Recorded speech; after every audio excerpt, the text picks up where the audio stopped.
শোধন করে সামনে পথ চলার জন্য প্রত্যয় করি। আমরা যদি দৃঢ় প্রতিজ্ঞ হই তবে ইনশাআল্লাহ আমাদের সেই অবস্থান আবারও পুনরুদ্ধারে আমরা সক্ষম হব ইনশাআল্লাহ। এই জন্য আমি সকলকে ইফতারের পূর্ব মুহূর্তে আমাদের সার্বিকভাবে যেন আমরা এলাকার মানুষের সুখে এবং দুঃখে তাদের পাশে দাঁড়াতে পারি, এলাকার মানুষ যেন আপদে বিপদে আমাদের কাছে আসে, তারা যেন আমাদেরকে আশ্রয়স্থল মনে করে, সেইভাবেই যদি আমরা এই এলাকার মধ্যে কাজ করি তবে ইনশাআল্লাহ আগামী দিন এই এলাকার মানুষ শান্তি পাবে, আমরাও ইনশাআল্লাহ এলাকার মানুষের নেতৃত্ব আমাদের হাতে আসবে ইনশাআল্লাহ।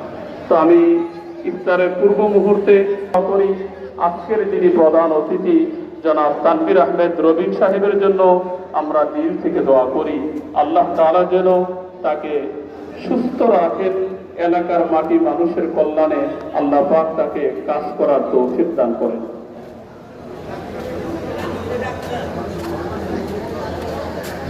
এবং আমাদের এলাকা থেকে দান করেন, আমরা সবাই তার জন্য দোয়া করি, সবাই সবার জন্য খাস করে দোয়া করি ইনশাআল্লাহ। আমরা দুরূদ শরীফ পড়ি।